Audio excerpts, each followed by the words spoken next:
If you're planning to party hard and you already have yourself the perfect LBD and still confused about your makeup, let me help you get sorted there. Hi, I'm Neelakshi Singh and I'm going to help you figure out your makeup, and it has to be super easy peasy. So let's get started. So I'm going to start with moisturizing my skin. We all know the importance of skincare. So the next thing that I'm going to do is going to put on a little bit of primer. It'll just help me kind of make my makeup last more longer and the foundation and the concealer to go on more seamlessly. So I'm going to go ahead and do my eyes first. When I do my eyes later, I have fallouts, so I like doing my eyes, prepping it better. So what I'm going to use is a concealer first so that the eyeshadows also show up better. So for this look, I'm kind of going to go on and put some neutral shades and define the crease. I've got a slightly hooded eye, so I just like to have my crease a little more defined. So we're going to take a little more of a darker shade. So blending the whole eyeshadow, the excess one that I've put, with a little loose powder, and it just works fine. You don't need to panic. I'm going to use a slightly shimmery shadow in the inner corner of my eyes, so it'll just give me that wide, doe-eyed look that we're looking for. I'm also going to be using my finger a little bit because it just warms up the product so nicely and it spreads on. The next thing that I'm going to do is basically do my eyebrows. I'm going to just brush the hair down, and that's how I like to fill them, with little strokes in. And brush them again in place so it holds better. And in the front, you just want to go really light-handed.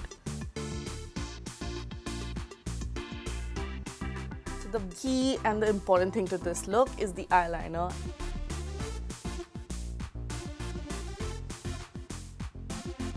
So the next thing that I'm going to go in with is with my mousse foundation. You don't want any visible harsh lines here. I also like to take it down to my neck and the chest area. You just want to have it all blended seamlessly. So now I'm going in with the concealer. I also kind of like to clean out my lines. I just like to use it where, you can visibly see the line and not all over. I just take it all over with the sponge. So I'm working on the smile lines that was evidently visible here.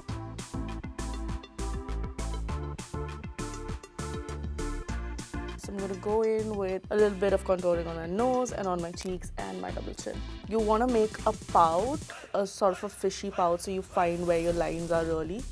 So one thing is you want to blend it upwards, not drag it downwards, because what's going to happen otherwise is you're going to emphasize more on the fat. What a belt does to your waist, contour does it for your face.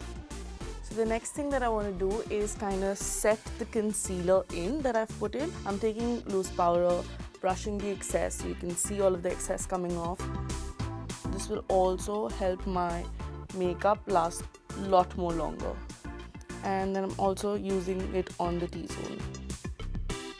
The next thing that I feel like I want to do in is really highlight the apples of the cheek. So I'm going to go in with a pink peach sort of a blush. You want to keep a real light hand and try and smile and look into the mirror. So I'm just going to go ahead and do my lower lashes in. I'm going to use again a very dark eyeshadow right on the outer corner. I'm going to add the sort of shimmery shade in the inner corners. I'm going to go ahead and do my lips in. Over here I'm underlining it, and I'm kind of leaving these spaces which I will kind of dab and fill in with the lipstick. That gives me a nicer shape, I feel. Then next I'm going to use a bright poppy red. It's got slightly pink undertones. The second last step is the highlighter. And my last step for this would be the mascara. I've already curled my lashes. This is my final look, you guys, and if you have any questions or you would want me to recreate more looks, please comment down below. Also, don't forget to like, share and subscribe to BeBeautiful.